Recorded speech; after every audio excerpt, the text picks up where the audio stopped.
Halo semuanya, selamat siang. Selamat datang di Microsoft Build 2021 di sesi Local Connection Fast Forward to Digital Indonesia with Developers. Semoga rekan-rekan semua dalam keadaan sehat selalu dan berbahagia.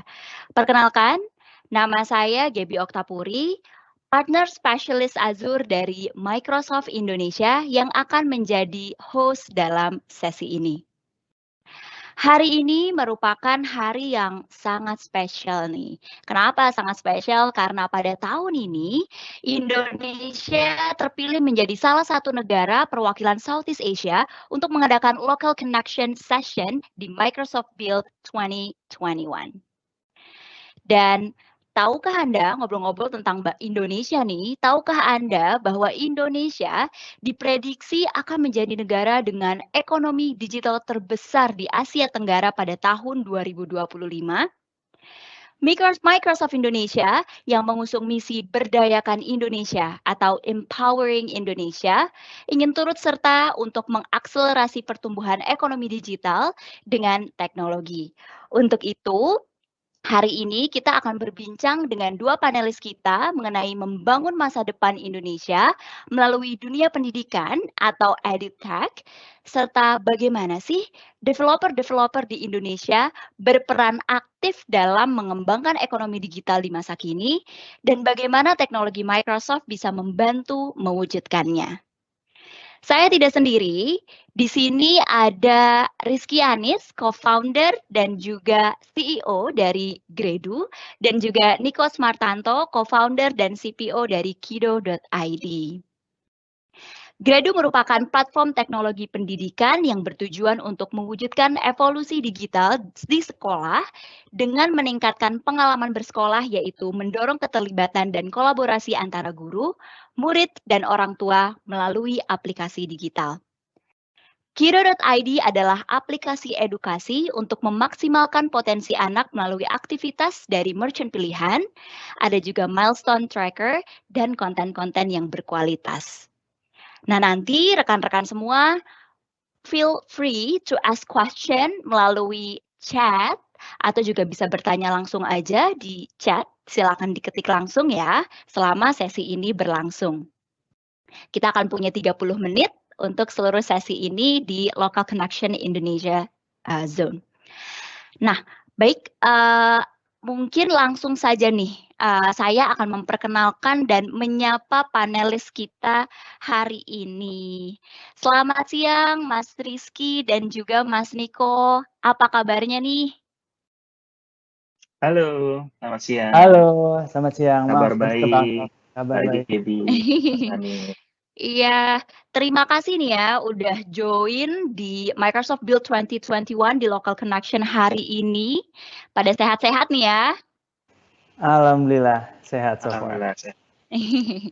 Oke, mungkin kita langsung aja nih kita mulai. Nah, mungkin sebelumnya boleh cerita sedikit nih tentang perusahaan Gredu dan juga Kido.id. Mungkin boleh dari Mas Rizky dulu mungkin ceritakan tentang Gredu, silakan. Boleh. Halo, selamat siang semua. Nama saya Rizky. Saya di sini sebagai CEO dari Gredu. Gredu sendiri adalah sebuah platform digital yang memberikan solusi untuk melakukan transformasi digital pada lingkungan sekolah. Kami coba melakukan transformasi ini secara menyeluruh. Jadi kami mencoba untuk membantu sekolah berevolusi ke arah digital dengan memberikan platform tersendiri untuk semua pihak di dalam lingkungan sekolah, gitu, yaitu guru, orang tua, murid, dan juga sekolah itu sendiri. Nah, jadi semua aktivitas atas masing-masing user tadi dapat terpenuhi dan dijalankan dengan mudah dan juga lebih gampang. Seperti itu. Jadi itu in the nutshell mengenai Gredu ya. Kita mempunyai visi dan misi untuk melakukan digitalisasi secara menyeluruh dalam lingkungan sekolah, karena kita melihat sekolah itu adalah lingkungan pertama di mana user atau student mendapatkan edukasinya mereka. Seperti itu. Terima kasih Mas Rizky, dan keren nih Gredu. Nah, kalau dari Mas Niko mungkin boleh ceritakan sedikit tentang Kido.id, silakan. Thank you. Halo, nama saya Niko, CPO dan co-founder dari Kido.id. Tentang Kido.id merupakan platform kegiatan luar sekolah yang membantu orang tua memaksimalkan potensi anak dari usia 0 hingga 12 tahun. Kami yakin nilai bagus di sekolah itu tidak cukup untuk menjadi bekal di kehidupan dewasanya kelak, apalagi di era modern seperti sekarang. Kami percaya setiap anak itu terlahir jenius, terlahir pintar, tetapi mereka memiliki potensi yang berbeda, potensi yang unik, yang harus digali dan dimaksimalkan sejak dini. Dengan teknologi, Kido.id membantu orang tua untuk lebih mudah mengidentifikasi apa sih potensi-potensi yang dimiliki anaknya dari kecil gitu.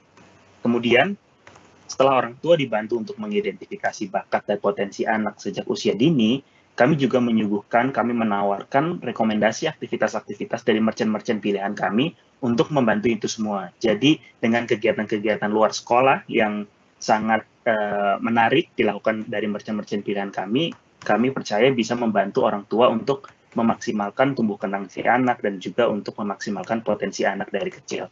Gitu. Keren banget nih Kido.id. Thank you Mas Niko dan juga Mas Rizky.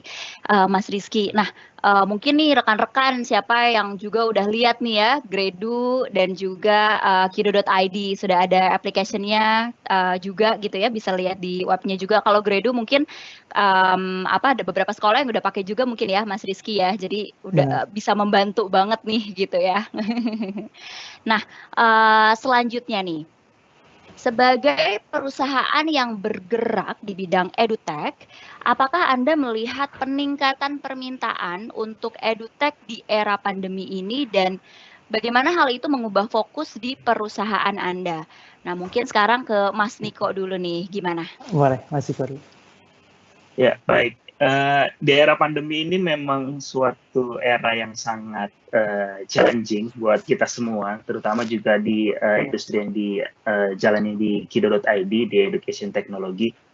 Kami merasakan peningkatan, bahkan bukan hanya sekedar peningkatan, tapi juga perubahan gitu kan, shifting. Jadi dari semua industri banyak yang dalam tanda kutip dipaksa shifting nih karena era pandemi ini semua going digital dan lain sebagainya. Kemudian dari sisi education, kami percaya bahwa pos pengeluaran pendidikan bagi orang tua itu tetap yang jadi utama, apapun kondisinya, baik pandemi atau kondisi normal, pengeluaran untuk edukasi itu selalu menjadi prioritas utama.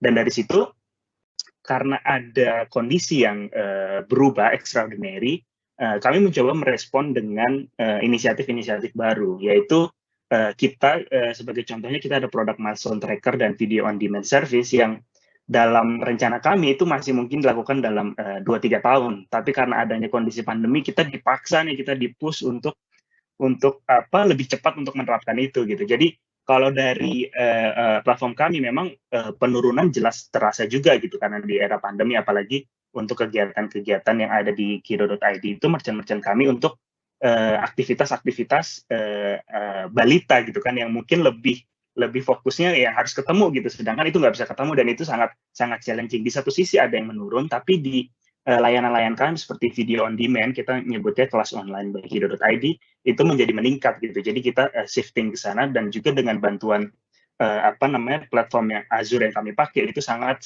mendukung kami juga bahwa dengan shifting yang sebegitu cepat kita tetap bisa melayani perubahan permintaan dari customer gitu. Jadi kalau dibilang dari perubahan ya itu sangat challenging dan sangat sedikit menantang gitu. Jadi terus kami merespon dengan mulai mempercepat produk-produk digital kami seperti itu. Baik, terima kasih Mas Niko. Iya sih, kalau misalnya sekarang kan juga mungkin sekolahnya juga jadinya parents, terutama millennial parents nih ya, yang punya anak-anak kecil. Aku juga sempat download juga, lihat juga sosial medianya Kido.id, ada banyak aktivitas sebenarnya supaya nggak bosen nih. Nah, Kido.id hadir gitu ya, jadi banyak pilihan.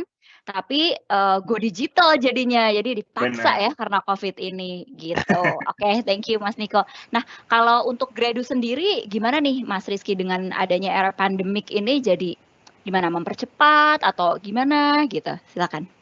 Ya, tadi setuju banget ya sama Mas Niko ya. Ini keadaan yang memaksa banget, spesial dari user ya. Jadi short answer-nya yes, demand itu meningkat, tapi ada caveat-nya. Jadi Jadi permintaan naik, namun kebutuhan dan juga challenges-nya makin banyak lagi, especially dari user ya.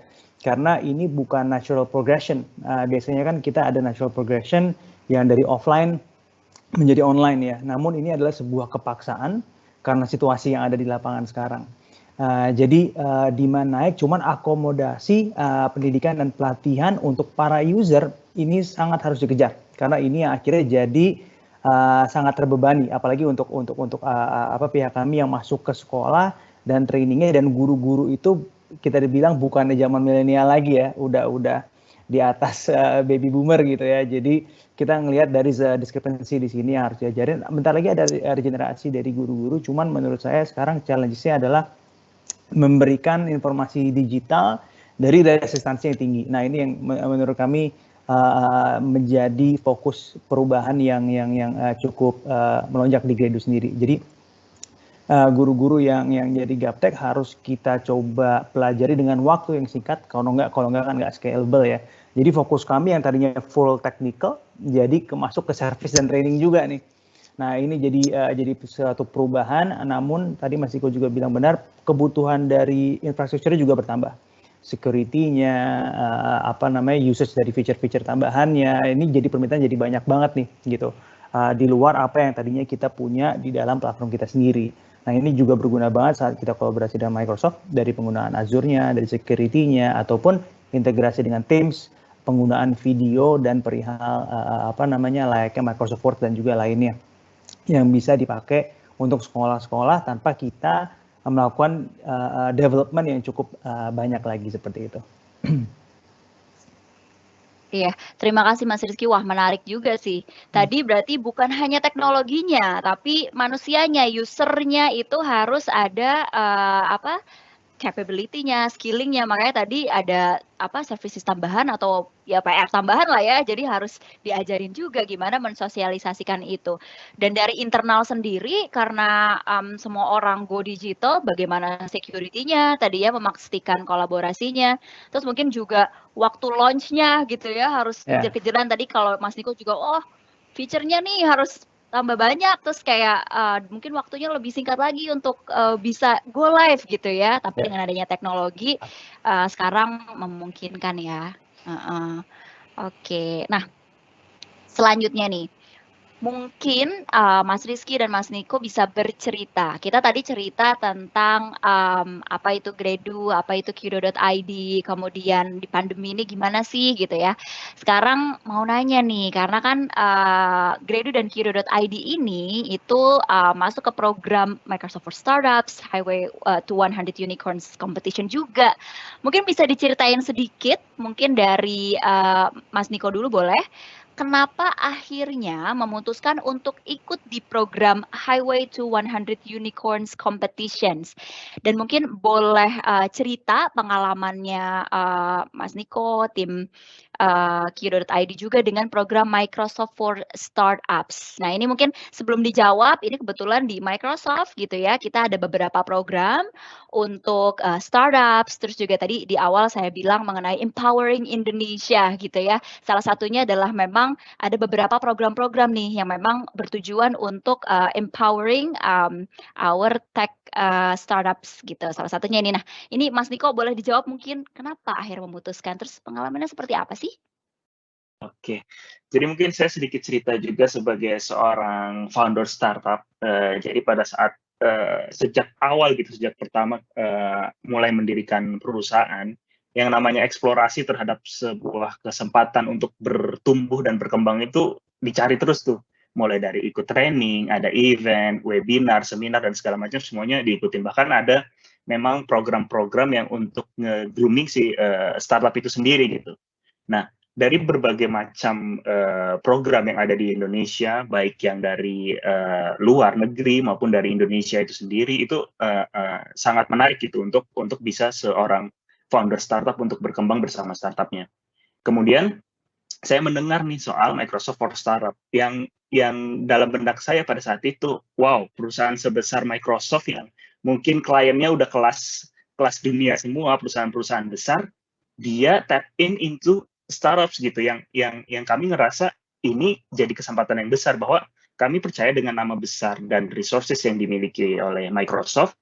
Terus Microsoft mau khususnya di tap into Asia Pacific dan juga Indonesia di dalamnya, itu kami ngerasa wah ini kesempatan yang sangat besar gitu, kesempatan yang sangat besar untuk Kido dari awal nih, ibaratnya dari awal udah partner with Microsoft yang nantinya dalam bayangan saya dari segi teknologi, karena saya lebih fokus ke sisi produk gitu. Jadi dari sisi teknologi udah nggak mikirin pusing lagi nih soal infrastructure dan lain sebagainya, teknologi cloud service gitu. Jadi at least bisa tenang lah di sisi itu.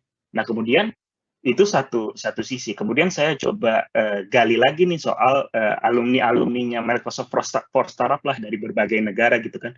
Saya ngelihat wow, akselerasinya sangat luar biasa, dan saya mendengar testimoninya langsung bahwa program ini sangat unik, bahkan dari segi timeline-nya, kalau misalkan program-program yang sebelumnya saya sebut juga, yang saya banyak ikuti juga, mungkin 2 minggu, 1 bulan, 2 bulan, ini sepanjang tahun gitu, dalam 1 tahun penuh, banyak banget training kelas dunia gitu, yang bisa kami ikuti, dan fokus memang ke development produk gitu. Jadi itu yang bikin saya dari awal tuh, bahkan saya sempat agak telat tuh taunya si Microsoft Startup nih, pendaftarannya udah mau ditutup, tapi begitu tahu ininya, wah saya bener-bener usaha tuh, saya kontak teman saya yang ada di Microsoft dan segala macam untuk tahu infonya.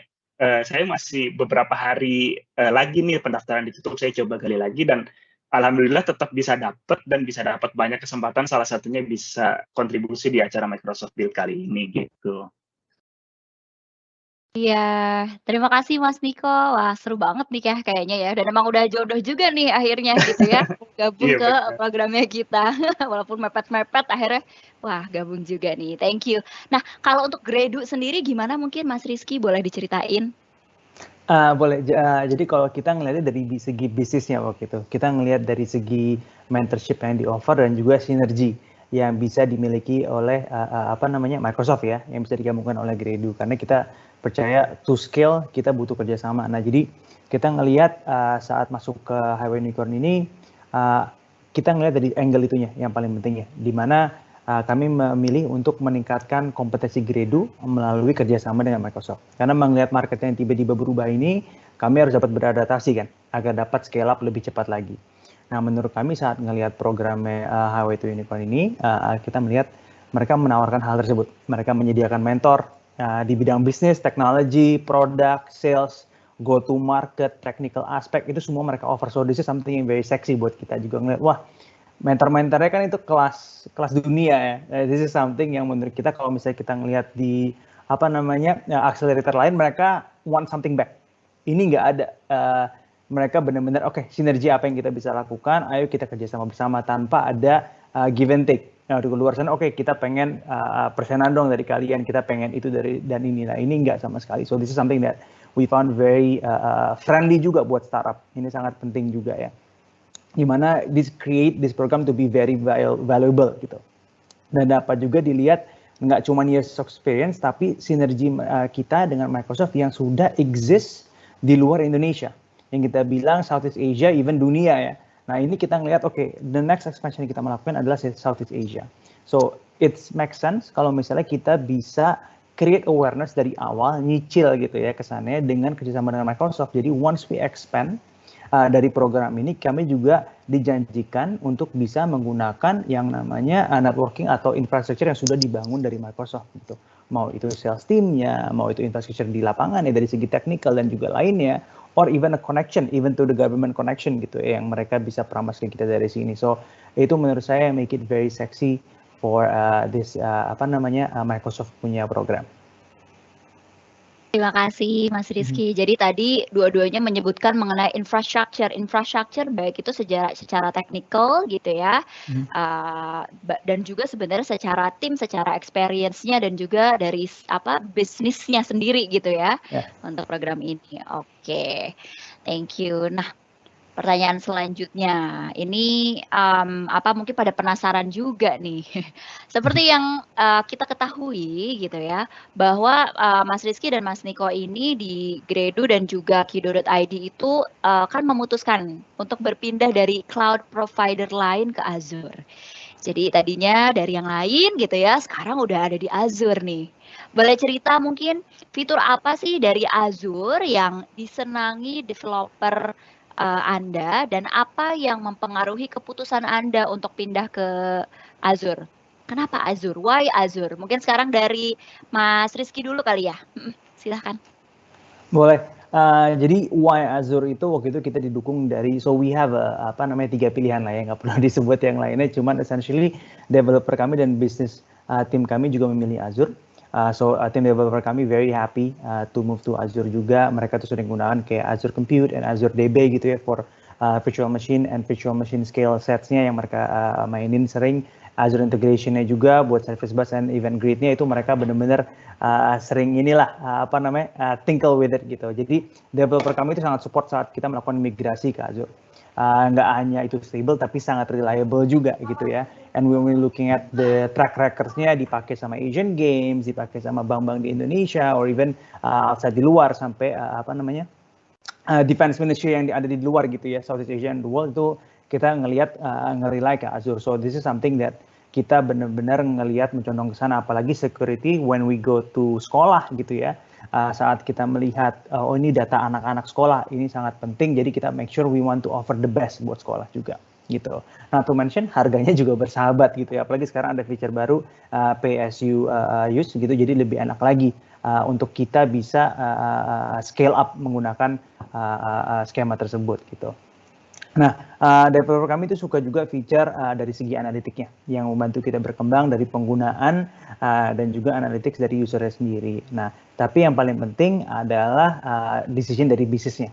Kenapa Microsoft? Kenapa brand Microsoft sendiri? Especially in the line of work dibuat kami, apalagi di edukasi, Microsoft itu udah synonymous sama edukasi yang tinggi gitu ya. Jadi ini no-brainer buat kami. Saat kami masuk ke sekolah, kami bisa announce bahwa kami sudah menggunakan line up dari Microsoft ataupun berpartnership dengan Microsoft. Itu memberikan kami instant trust sama credibility gitu. Jadi when we go to the sekolah gitu, 90% sekolah di Indonesia itu mereka ngeliatnya ke Microsoft. Oh Microsoft ya, oh ini. Jadi that trust sama credibility untuk kami jualan dan ketenangan hati mereka untuk menggunakan platform kami itu juga ditimbulkan dari Microsoft sendiri gitu, dari menggunakan platform Microsoft yang ada. Nah, jadi ini adalah one of the decision dari technical dan juga bisnis ya. Kenapa kami pakai Microsoft? Kenapa Azure gitu ya. Oke, thank you Mas Rizky. Ya. Nah, kalau dari Mas Niko gimana nih? Why Azure? Gimana sekarang di Azure Kiro.id? Silakan. Oke. Jadi kalau dari kami di Kiro.id, saya khususnya lebih fokus ke simplicity. Ke simplicity karena di early startup kayak Kiro.id yang resources juga terbatas, kita fokus developing features dan lain sebagainya, otomatis divisi atau orang yang taking care untuk cloud infrastructure itu nggak ada yang dedicated nih, nggak ada yang dedicated, jadi semua terlibat nih dalam mempersiapkan our infrastructure di Azure. Nah, yang saya senangi dan juga developer senangi itu simplicity-nya, karena cukup straightforward. Saya ngedeploy VM, ngedeploy database service dan lain sebagainya itu seamless banget gitu. Jadi itu bener-bener ngebantu banget developer. Saya tahu banget nih kalau di Azure mungkin service yang saya gunain belum ada 10% nih, saking banyaknya service-service yang ada gitu. Dan itu juga rasanya pada saat kita switching tadi yang sebelumnya saya cerita di awal soal video on demand service dan lain sebagainya, itu ibaratnya tanpa expertise, tanpa banyak googling, cukup kita ikutin aja user interface-nya yang ada di dashboard Azure, klik, selesai gitu. Jadi apa yang kita butuhkan udah tersedia gitu. Dan itu yang sangat ngebantu. Bahkan itu mungkin secara teknis nggak terlalu advance ya, dan nggak terlalu advance dalam arti teknologi dan service yang digunakan masih sederhana. Tapi justru dengan kesederhanaan dan kemudahan itulah yang sangat valuable for us gitu, karena itu tadi keterbatasan resources dan segala macam. Akhirnya dengan dirembukin bareng aja dengan orang-orang yang mungkin nggak expert di DevOps atau cloud infrastructure tetap bisa running well gitu. Jadi itu sangat ngebantu banget, dan dari segi bisnis startup khususnya time is money banget kan. Jadi ya udah dengan begitu cepatnya kita bisa deploy our application, itu juga sangat ngebantu kita untuk accelerate di sisi bisnisnya gitu sih. Oke, thank you. Berarti pokoknya how to build productively gitu ya. Iya bener banget. Gimana secara time, secara uang juga tadi budgeting Iya, juga, secara feature bener. simplicity-nya gitu ya. Bener sih. Oke, mantap. Nah, terakhir nih dari, Mas Niko dan juga Mas Rizky, mungkin singkat aja, apakah ada saran dari, Mas Niko dan juga Mas Rizky untuk developer dalam mendorong percepatan inovasi di era disrupsi ini? Silakan mungkin dari, Mas Niko dulu boleh? Oke. Jadi kalau ngomongin developer, apalagi dengan Microsoft emang nggak ada habisnya nih, terutama terkait dengan inovasi dan disrupsi.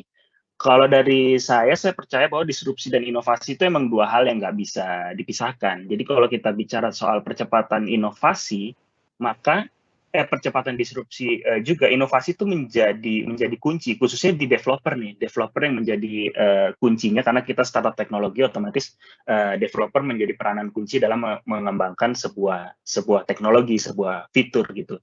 Jadi kalau saran dari saya sih untuk para developer khususnya di luar sana yang mungkin udah ada di Kido, ada di Grado, dan ada di startup-startup lainnya, itu lebih menjaga rasa penasarannya gitu, rasa penasaran dan rasa ingin terus belajar. Karena mungkin terlalu klise juga disampaikan bahwa teknologi berjalan sangat cepat, tapi itu udah nggak bisa dipungkiri. Memang itu berjalan dengan sangat cepat dari apa yang kita bayangkan gitu. Jadi saran saya untuk mempercepat inovasi ini adalah untuk terus belajar gitu, belajar teknologi-teknologi baru, belajar dengan metode-metode baru oleh developer yang mana dari ilmu-ilmu si developer inilah yang akan juga mensupport disrupsi inovasi dari berbagai macam perusahaan, bisa dari Kido.id, bisa dari Grado, tapi itu akan menyumbangkan inovasi-inovasi khususnya untuk startup di Indonesia. Oke, thank you Mas Niko. Nah, mungkin untuk Mas Rizky ada advice-nya sekalian aja nih, karena mungkin nggak akan keburu nih ya jawab Q&A-nya rekan-rekan ya, tapi ada yang bertanya, mungkin sekalian dijawab, di advice juga, sekalian apa nih pesan terakhirnya dari Mas Rizky dari tim Grado. Boleh, aku saya singkat aja. Saya ini paling berantem suka sama developer nih, karena dari segi bisnis kejar-kejaran kan, pengen ini, pengen segala macam. Kita selalu pengen, developer selalu pengen build in-house. So, I always say that build smarter, or develop smarter, not harder gitu ya. Maksudnya adalah be agile, pakai yang udah ada, infrastructure yang sudah diberikan, kita build on top of what already exists in the market, jadi kita bisa fast track the development time. Gitu kan, especially the tools yang di-offer sama Microsoft itu lengkap banget ya di inventory-nya mereka. So build from existing infrastructure, jadi bisa lebih cepat lagi, stepping stone-nya juga lebih reachable gitu, by building smarter gitu. So essentially that's the gist singkatnya deh. Oke, thank you ya. Build smarter tadi mungkin untuk rekan-rekan yang tadi bertanya juga tadi ke Mas Rizky, sebenarnya ya tadi balik lagi simplicity and build smarter. Nanti lebih lanjutnya bisa tanya-tanya lagi di next session atau langsung aja hubungin di websitenya Kido.id dan juga Grado. Oke, terima kasih nih Mas Niko dan juga Mas Rizky atas waktunya dan kehadirannya. Menarik sekali ya session kita pada hari ini. Tak terasa kita sudah ada di penghujung sesi. So again, thank you to our two inspirational and amazing speaker of the day, Mas Rizky dan juga Mas Niko yang telah meluangkan waktunya dan berbagi pengalamannya bersama kita semua hari ini. Terima kasih juga kepada Anda semua yang telah menyaksikan session Local Connection Indonesia di Microsoft Build pada hari ini. Semoga apa yang kami sajikan bermanfaat dan bisa menjadi inspirasi untuk kita semua untuk terus mendukung dan berkontribusi terhadap pertumbuhan ekonomi digital di Indonesia. Nah, rekan-rekan juga bisa subscribe newsletter kita Microsoft Indonesia, ada di chat nanti mungkin ya, dan juga form evaluation feedback-nya untuk tahu info lebih lanjut tentang teknologi terbaru dari Microsoft dan juga kalau ada event-eventnya. Baiklah kalau begitu, saya Gaby, mohon pamit undur diri. Semangat semuanya, semangat untuk berdayakan Indonesia. Bye. Thank you guys. Thank you, Thank Mas you. Rizky, Mas Niko. Bye-bye. Terima kasih semuanya. Bye. Dah.